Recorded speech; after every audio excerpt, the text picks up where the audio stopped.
Como siempre a esta hora, análisis de la tarde. Y en el día de hoy comenzamos hablando de la cita que tienen esta tarde con la empresa más valiosa del mundo. A las 7 de la tarde tienen cita con Apple. Como cada mes de septiembre, hoy toca el anuncio de Apple de todos sus nuevos productos y entre ellos el gran iPhone 15. Aunque viene siendo habitual eso de que en los últimos modelos de iPhone pues cada vez haya menos cambios sustanciales con el hardware de esos teléfonos móviles, este año sí que es verdad que el cambio está más bien en el origen de fabricación de ese iPhone 15. Y es que este año, por primera vez en la historia de Apple, un usuario va a poder comprar un iPhone nuevo en su día de lanzamiento fabricado en la India. Hasta ahora nunca en el día de lanzamiento un iPhone nuevo había sido vendido, o de los que habían sido vendidos como iPhones nuevos, insisto, en ese día de lanzamiento se habían fabricado en la India. La gran mayoría de ellos en China, que hasta ahora ha sido, ya lo saben, el mercado del cual más ha dependido Apple para producir esos iPhones, que ya saben que son el buque insignia de la compañía y representan más de la mitad de todos sus ingresos. Nunca antes, en un lanzamiento de un iPhone, se habían vendido iPhones fabricados en India. Es cierto que Apple lleva ya mirando a la India como fábrica de los iPhones para poco a poco ir trasladando esa producción desde China a otro país que tiene unas características también muy jugosas para Apple. Pero como digo, nunca antes un nuevo móvil de Apple se había vendido en su primer día con origen la India.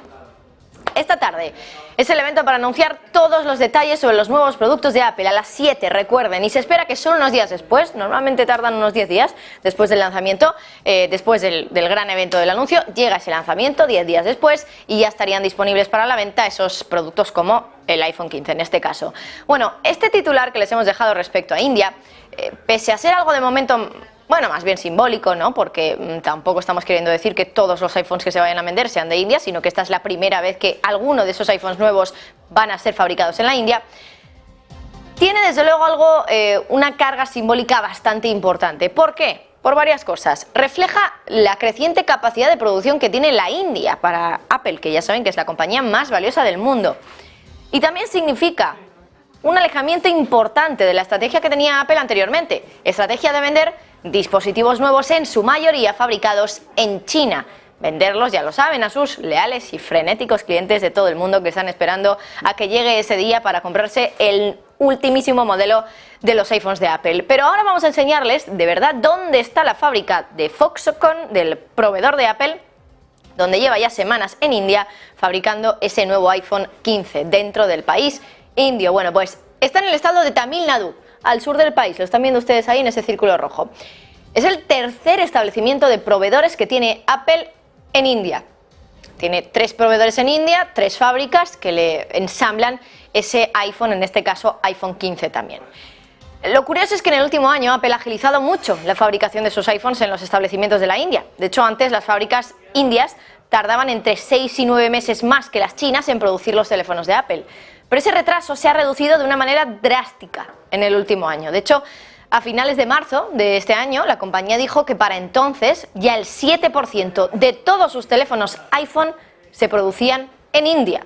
No está nada mal, un 7%. No llega a 1 de cada 10, pero casi, poco a poco, y eso es de marzo. Seguramente haya aumentado también esa capacidad de producción que tiene en la India. Si nos fijamos en las otras 2 fábricas que tiene Apple en este país, las tiene con suministradores llamados, bueno, Pegatron por un lado, es taiwanés, y Wistron, y estos 2, dice Bloomberg, que también muy pronto van a empezar a ensamblar el iPhone 15. De momento solo una, la que tiene al sur del país, en Tamil Nadu, la de Foxconn, la que está ya empezando, o ya ha empezado más bien desde el 16 de agosto a ensamblar el iPhone 15, y las otras dos fábricas en India van a hacerlo muy pronto, al menos eso es lo que esperan desde Bloomberg.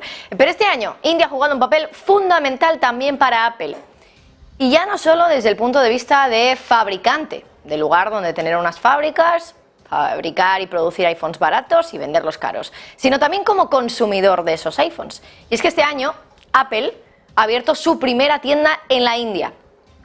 En el trimestre terminado en junio, las ventas de iPhones, decía Apple, que habían crecido a doble dígito hasta un nuevo máximo en India, pero prefirieron ser poco cautos y no decir cuáles eran las cifras de esas ventas, es decir, cuánto realmente vendieron en dinero contante y sonante. En cualquier caso, esta noticia sobre la venta de iPhones made in India, por primera vez, insisto, en un debut de un iPhone, Coincide también en el tiempo con el movimiento de China, que es un claro ataque, ya lo saben, a la compañía de Tim Cook, que no se ataca por el simple hecho de ser Apple, sino por ser estadounidense, básicamente. La semana pasada ya les contamos que China anunciaba que iba a restringir, incluso prohibir el uso de iPhones entre los empleados del gobierno central, de los gobiernos locales, de agencias gubernamentales y también de compañías estatales. Y estamos hablando de millones de personas que se verían afectadas por esta noticia y por esta restricción e incluso prohibiciones del uso de iPhones. Se lo contábamos el otro día, pero para que se hagan una idea, solo en compañías de origen o de propiedad más bien estatal, aquí, en este tipo de compañías, tenemos en China 56 millones de personas. Con lo cual, más de 56 millones de personas, porque solo estamos hablando de empleados de compañías estatales, hay que sumar empleados gubernamentales, empleados de gobierno local y gobierno central, también empleados de agencias gubernamentales. Ya se pueden imaginar, más de 56 millones de personas no van a poder utilizar sus iPhones en el lugar de trabajo y quién sabe si también durante el resto de su vida privada. Todo un golpe, desde luego, para Apple, que llegó incluso a borrar su capitalización, o de su cotización más bien, hasta 200.000 millones de dólares solo en 48 horas. Claro, una compañía que vale casi 3 billones, si queda un 6%, pues eso es lo que nos sale. Ahora Apple parece que tiene claro más bien, que debe dejar de depender tanto de China. Esto también es un movimiento que lleva haciendo desde hace ya bastante tiempo, pero sobre todo después de lo ocurrido la semana pasada, entendemos que es simplemente un paso más que obliga a la compañía de Tim Cook a mirar cada vez más a otro país que tiene unas características similares, un país barato, donde producir barato y que además también tiene una población bastante joven, donde cada vez la economía va creciendo un poquito más, se va enriqueciendo también esa población, va creciendo la clase media y tienen ahí un potencial para vender iPhones, además de producirlos, que puede ser desde luego un diamante en bruto también para Apple. Hablamos de la India y es que, insisto, a partir de esta tarde conoceremos cómo van a ser esos nuevos iPhones, pero días después, cuando ya se pongan a la venta, va a ser la primera vez que Apple venda iPhones nuevos el primer día y que estén producidos también en la India. Pasamos de tema, vamos a otras cuestiones y ahora de Apple pasamos a hablar de otra gran compañía de Estados Unidos. Hablamos de JP Morgan, el mayor banco del país estadounidense. En las últimas horas, su consejero delegado, Jamie Dimon, ha dado un discurso de esos para enmarcar y para estudiarse, pero bien. Ha hablado en una conferencia financiera en Nueva York y ha venido a hacer una comparación de los gobiernos, pues de esas comparaciones que son tan graciosas como verídicas en realidad. Dice que los gobiernos gastan dinero como marineros borrachos.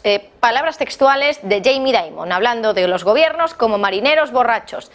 Bastante visual el ejemplo, desde luego, porque es verdad que los gobiernos parece que, bueno, están borrachos, incontrolables, y no están mirando realmente lo que están gastando, el dinero que se están gastando en muchísimas partidas, por supuesto, pero un dineral espeluznante. De hecho, fíjense, por ejemplo, en los gastos anuales, que se miden cada trimestre, por cierto, por parte de la Fed de St. Louis, de Estados Unidos desde la década de los 50 hasta ahora. Muchísimos años de recorrido, muchísimos años de historia, pero fíjense que la tendencia es clarísima. No han dejado de subir esos gastos. No es que haya habido una tendencia de subida de gastos durante unos años y luego el gasto haya bajado y luego haya vuelto a subir. No, la tendencia alcista del gasto del gobierno de Estados Unidos es clarísima. Y además no tiene muchos sobresaltos tampoco, es bastante lineal.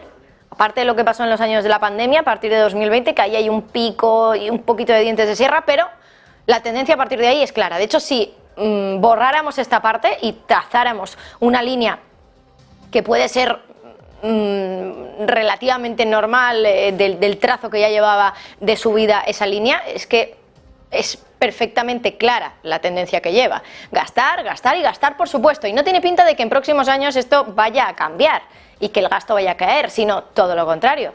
Cada vez sube más la inflación, suben los precios y también tienen que subir los gastos del gobierno. Bueno, los gobiernos se han acumulado una tras otra, desde la pandemia hasta la guerra, pasando por una crisis energética, muchas crisis que había que solucionar.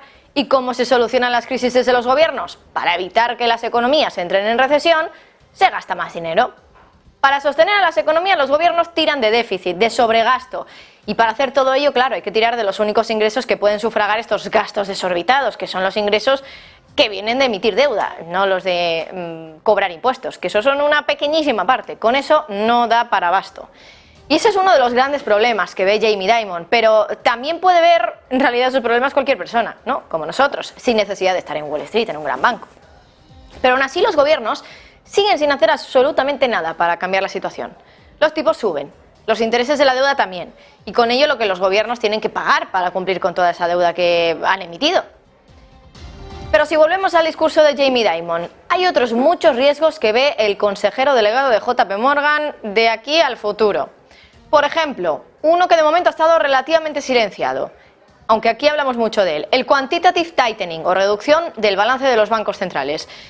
Ya saben que llevamos más de una década haciendo todo lo contrario, aumentar los balances, el famoso quantitative easing, y ya saben la repercusión que tuvo eso en los mercados, muchísima. Provocó uno de los mercados alcistas más largos de la historia. Más de una década duró ese mercado alcista, desde finales de la crisis financiera hasta la pandemia aproximadamente, o sea que imagínense, pues un poquito más de 10 años. Pero ahora los bancos centrales creen que van a ser capaces de reducir toda esa liquidez, de drenar toda esa liquidez del sistema, sin que casi ni lo notemos. Que la retirada de todo ese dinero, de toda esa liquidez, dicen que no va a generar disrupciones en el mercado. ¿Por qué? Pues porque dicen que va a ser un proceso tan ordenado y anunciado que los mercados no tienen realmente por qué sufrir sobresaltos. Pero Dimon tiene para absolutamente todos, desde los gobiernos, pasando por los bancos centrales e incluso rebatiendo las palabras de la secretaria del Tesoro de Estados Unidos, de Janet Yellen. Ayer aquí en Negocios recogíamos también las palabras de Yellen del fin de semana, que decía que Estados Unidos iba a ser capaz de salir de esta crisis inflacionaria casi sin rasguños económicos, es decir, sin recesión.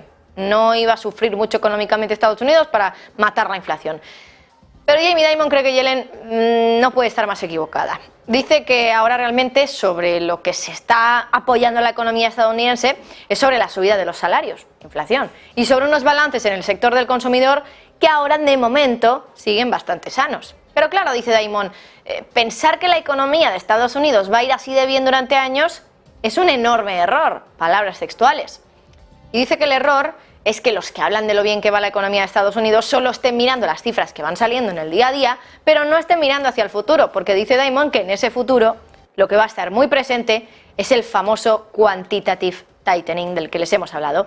La reducción de los balances, la retirada, el drenaje de esa liquidez que de momento no está teniendo demasiada repercusión o no está afectando demasiado a los mercados, pero se está haciendo, insistimos, bueno, pues con un ritmo bastante pequeñito, nada en comparación con ese quantitative easing que realizaron los bancos centrales, donde metían cientos de miles de millones de dólares en el sistema cada muy poquito.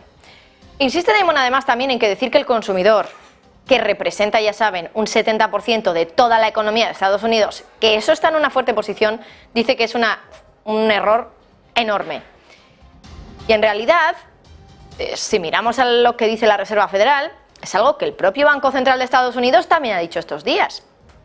De hecho, en agosto, la Fed de San Francisco decía que esperaban que los ahorros que habían estado guardando los consumidores desde la pandemia, ya lo saben, siempre lo hablábamos así, los ahorros que se habían apilado durante el COVID, durante el confinamiento, que no se podía gastar ese dinero porque no se podía salir de casa, pues dicen desde la Fed que se están agotando a un ritmo que ya no va a quedar nada de esos ahorros para el tercer trimestre de este año.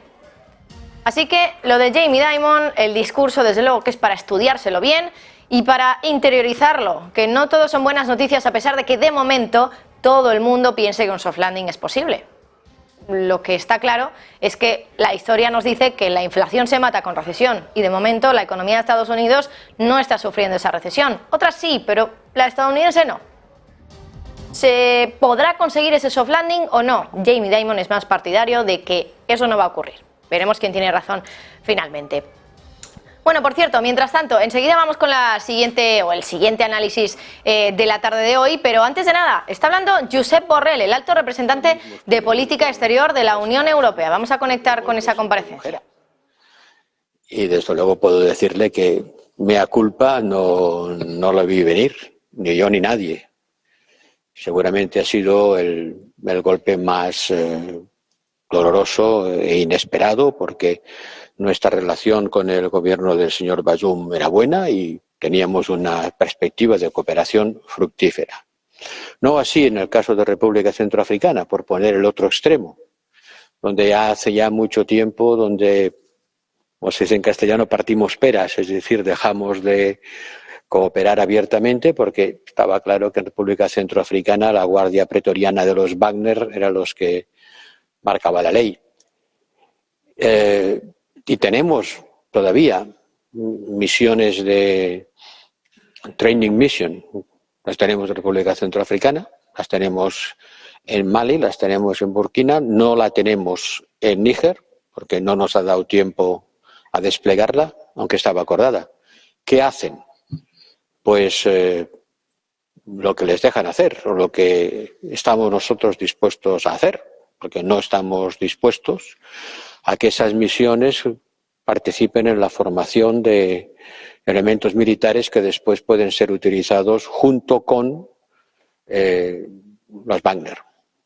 Estamos, por lo tanto, en una incómoda situación de stand-by.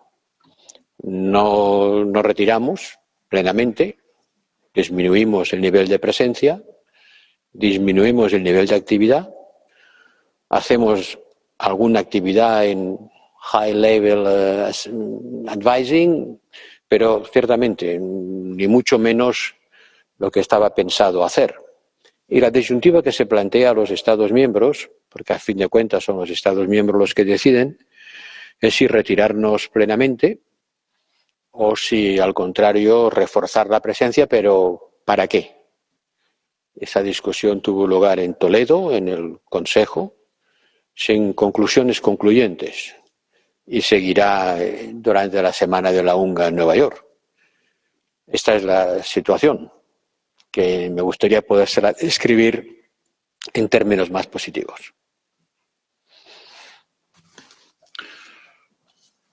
Muito obrigado.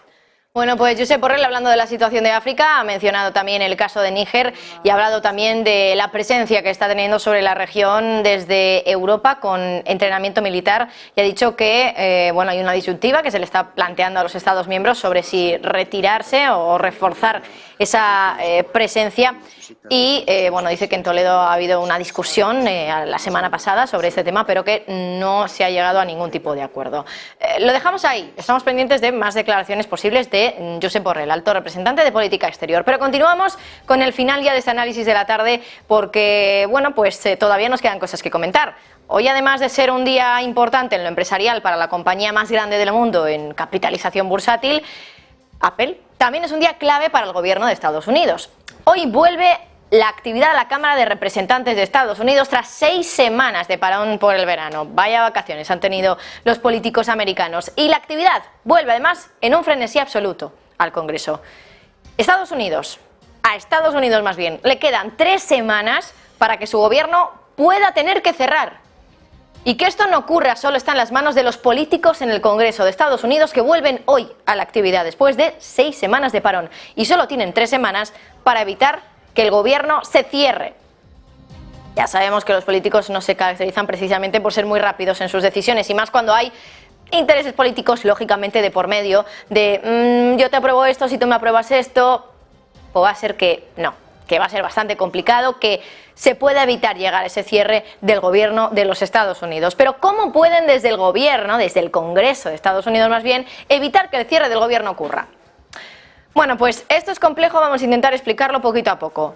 La manera en la que pueden evitar que ocurra es aprobando una ley de financiación llamada Continuing Resolution antes del día 30 de septiembre, porque es entonces, el día 30 de septiembre, dentro de unas 3 semanas, cuando se acaba la financiación del gobierno de Estados Unidos y si no hay más financiación, aunque sea temporal, que este es el mecanismo que se utiliza para una financiación temporal, si no se aprueba ese mecanismo y no hay financiación ni temporal ni continua, aquí lo que vamos a tener es un cierre del gobierno el día 30 de septiembre, que sería efectivo el 1 de octubre de 2023. Pero hay un sector duro en el ala republicana que se niega a aprobar ese balón de oxígeno que supone la Continuing Resolution que les hemos hablado, que es esa financiación temporal que se podría otorgar, aprobar desde el Congreso para que el gobierno no tenga que cerrar.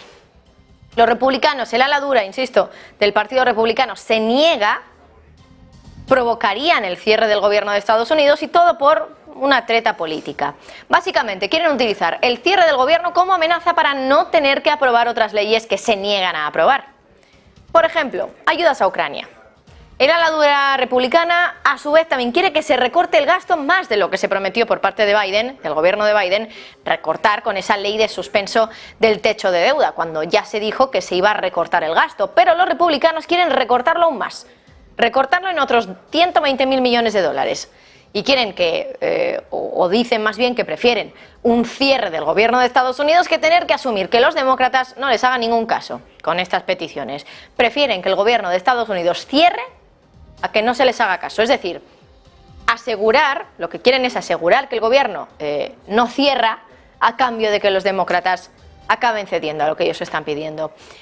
¿Pero qué es el cierre del gobierno de Estados Unidos? Suena así muy importante, pero ¿qué significa? ¿Cuáles son las implicaciones reales, prácticas de un cierre del gobierno? ¿Ha pasado muchas veces? ¿Ha pasado en ocasiones contadas o nunca ha ocurrido? Bueno, pues ya les digo que ha ocurrido alguna que otra vez y en los últimos años un par, pero es verdad que muy poquito tiempo. ¿Qué es el cierre del gobierno de Estados Unidos? Bueno, pues significa simple y llanamente que las agencias federales no pueden gastar dinero sin la aprobación del Congreso, básicamente. Los cierres del gobierno solo ocurren si sucede otra cosa, si el Congreso no promulga los 12 proyectos de ley de asignaciones anuales. Si no lo hacen, entonces las agencias federales tienen que cesar todas sus funciones hasta que el gobierno no actúe. Normalmente esto tiene una solución a corto plazo muy fácil, lo que ya he comentado, ese balón de oxígeno temporal, las Continuing Resolutions. Pero eso es lo que ahora los republicanos más extremistas, el ala más dura, no quieren aprobar para que se aprueben las medidas que ellos quieren, o para que no se aprueben más bien las que tampoco quieren.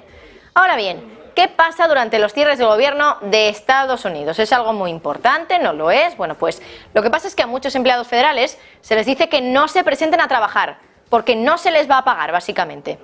Hay otros muchos que son esenciales y que tienen que acudir igualmente al trabajo, aunque no se les pague, como los controladores aéreos, que tienen que asumir que no se les va a pagar por ese trabajo que están haciendo. Se les acaba pagando, sí, pero con retraso. Pero depende de cuánto dure el cierre del gobierno, ese retraso.